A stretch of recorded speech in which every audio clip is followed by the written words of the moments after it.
Bueno, en los años 80 fue la guerra. Por donde comienza.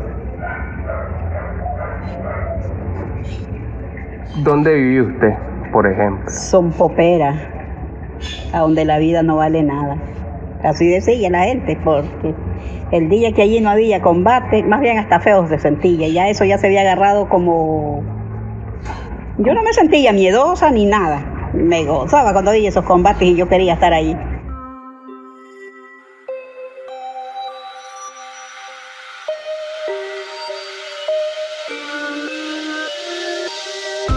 El Espacio de Memorias y Derechos Humanos y el Centro Cultural de España en El Salvador presentan Centroamérica, Memorias y Voces.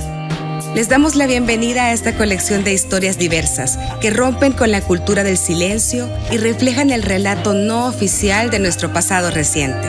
Cada una de las entregas de esta serie es una gota en el océano de nuestra memoria común, capturadas por las redes de distintos creadores de la región. Le invitamos a sentarnos en la orilla y escucharlas juntos, y que su huella permanezca siempre. La Guerra Civil en Nicaragua, memorias de sus protagonistas, por César Celedón, del Instituto Interdisciplinario de Ciencias Sociales de la UCA en Nicaragua.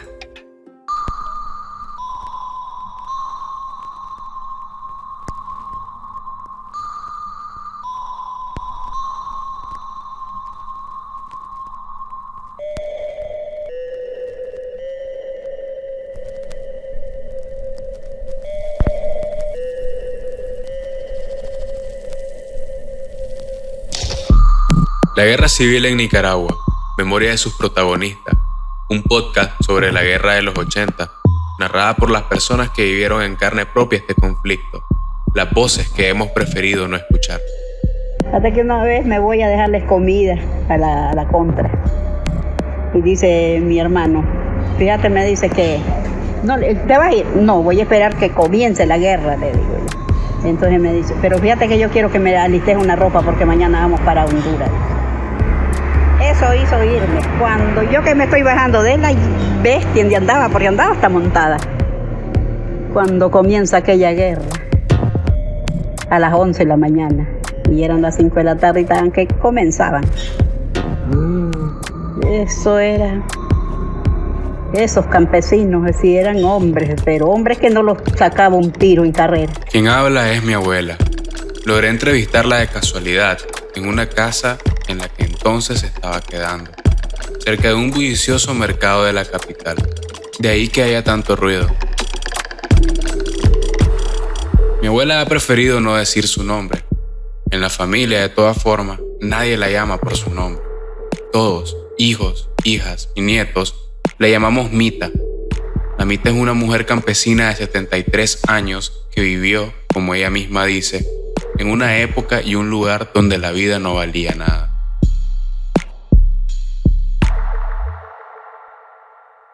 Cuando volaban los morterazos de Fantasma, allá son poperas, había un palo así, hasta que le hacían las hojas, que caían como allá esa pared, y todos los trastes que habían así puestos del temblor de la tierra donde estaba eso, toditos caían al suelo.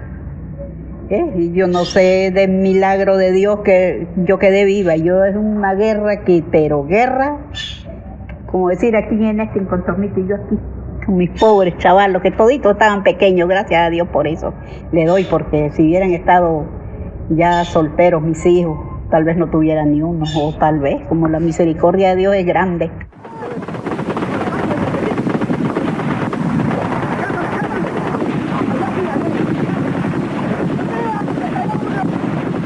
La guerra a la que se refiere mi abuela fue el conflicto bélico más reciente que ha sucedido en mi país, Nicaragua. La guerra civil entre sandinistas y contras, un episodio sangriento que se desarrolló principalmente en la zona rural del país en la década de los 80. Hoy este cruento periodo apenas ocupa unos cuantos párrafos de los textos escolares de historia, a veces ni eso, pero marcó un sinnúmero de vidas, la vida de los abuelos, madres y padres de mi generación. Me llamo Juan Sobalbarro, nací en Managua en 1966. Soy escritor nicaragüense. Llevo ya alrededor de 35 años publicando libros, y tanto de poesía, narrativa. He trabajado también alrededor de unos 25 años como periodista en distintos medios de comunicación nicaragüense, siempre en prensa escrita. Juan Sobalbarro es un hombre mayor de pelo entrecano, algo tímido, de estatura promedio y tiene una voz juvenil, algo insegura, como si no estuviera acostumbrado a hablar sobre su experiencia. Hoy Juan es escritor y, tal como él mismo afirma, ha publicado varios libros. Pero en 1983, él era solo un estudiante de secundaria que vivía en un barrio popular de Managua. Sin embargo, al igual que pasó con mi abuela, la guerra lo encontró y cambió su vida por completo. Fue convertido en soldado contra su voluntad. De eso se trata uno de sus libros más conocidos, Perra Vida.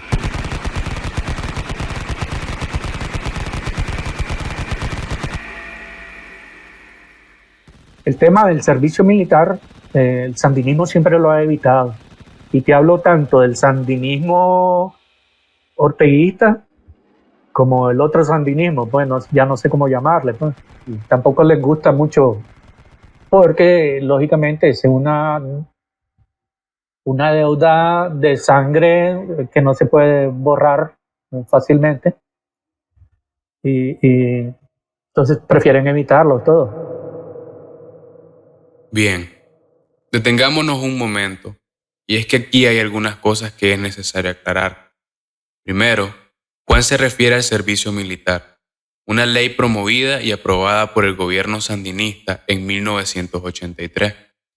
Entre otras cosas, el mandato exigía a los hombres entre 18 y 40 años enlistarse en el ejército para combatir a la resistencia o contra. Lo segundo es que Juan habla de un sandinismo orteguista. Orteguista sí, por Daniel Ortega, pero también menciona otro sandinismo. Se refiere a las figuras históricas del movimiento guerrillero, que se alejaron del hoy gobernante. Un sandinismo disidente, digamos. Dora María Telles, Víctor Hugo Tinoco, Hugo Torres, tienen en común que fueron comandantes destacados del FSLN y que al momento de grabar esto, están detenidos por las autoridades sandinistas. Sigamos escuchando a Juan. Cuando yo vengo del servicio militar, yo vengo con una frustración tremenda, con toda esa sensación de dolor, de vergüenza, una mezcla de emociones, de sentimientos que te deja la guerra.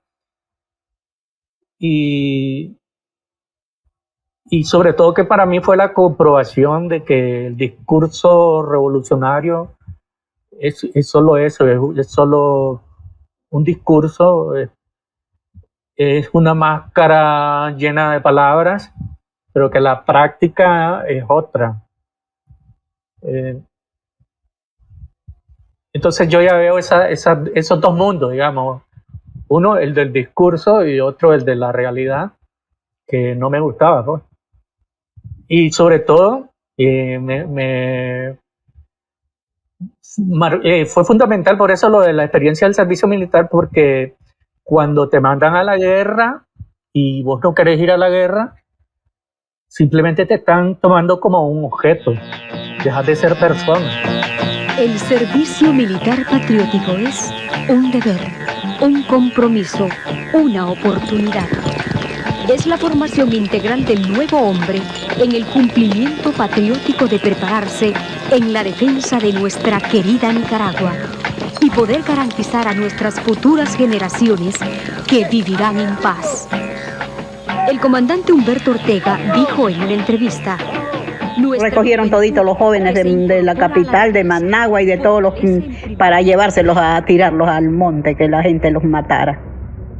Y venían con los cajones llenos tal vez de lodo, de tallos de guineo, y ya le traían, y que no destaparan ese ataúd, porque allí la madre no tenía ese derecho, y ahí en que no trajeran nada.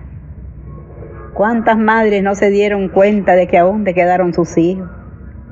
Nadie les daba razón, los llegaban a buscar a los puestos, les decían están en tal parte, ¿qué? Lamita habla aquí de una práctica bastante común en el gobierno sandinista. Consistía en entregar ataúdes seriados a la familia de los jóvenes asesinados en combate. Muchas veces se denunció que estos ataúdes no tenían los cuerpos de los fallecidos, sino que estaban llenos de objetos como piedras o matas de plátano. Como ven, la guerra en Nicaragua no fue distinta a las otras guerras que han habido en el mundo. Igual que las demás, ha dejado un vacío, una herida punzante de dolor recubierta por el silencio. Hoy hacemos memoria de este conflicto que ha marcado a la sociedad nicaragüense, de la mano de dos voces absolutamente protagonistas.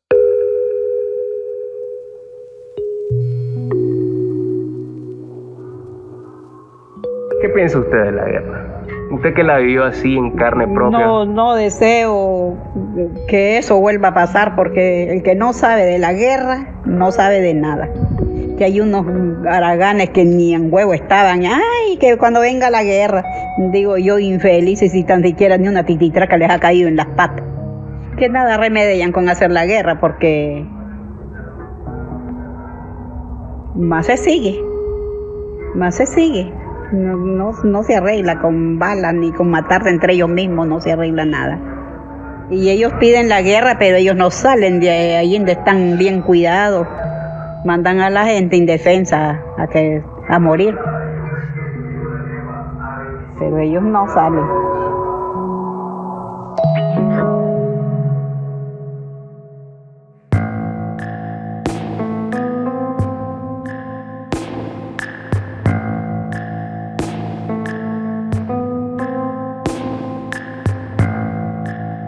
Lo siguiente que vamos a escuchar es al presidente Daniel Ortega frente a una multitud en uno de sus últimos discursos de campaña antes de que el Frente Sandinista fuera derrotado en las elecciones de 1990, donde Violeta Barrios Chamorro ganó con la promesa de acabar la guerra que había desangrado al país durante una década. Diga sí o no, hay que decir siempre antes de hacer la pregunta. Diga sí o no. ¿El régimen sandinista es democrático? El régimen sandinista es el principal responsable de la crisis económica y de la guerra y de la falta de credibilidad. El principal responsable es el gobierno yanqui y sus cómplices. El régimen sandinista no goza del respaldo popular. A ver, el régimen sandinista no goza del respaldo popular. En esta guerra no maté a nadie, y si lo hice, soy inocente e ignorante. A nadie le escuché corazón para dispararle. Al ruido miedoso del monte umbrío le disparábamos, a la humedad continua que baña estos cerros. Yo digo que no matamos a nadie. Todos estamos inocentes. Voy a correr desnudo para que se vea.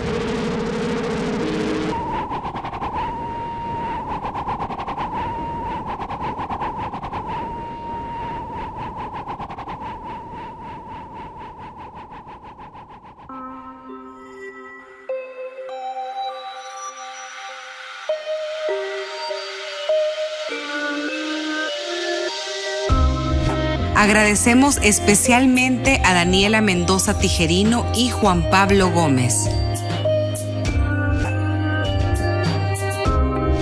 Cada uno de los episodios de la colección Centroamérica Memorias y Voces fue coproducido durante el taller regional Podcast y Memoria, en el cual participaron organizaciones de la Red Centroamericana de Memoria con la coproducción de El Audio es el Presente. El programa contó con el apoyo financiero del Programa de Naciones Unidas para el Desarrollo en El Salvador, el Fondo de Paz de las Naciones Unidas y la Agencia Suiza para el Desarrollo y la Cooperación.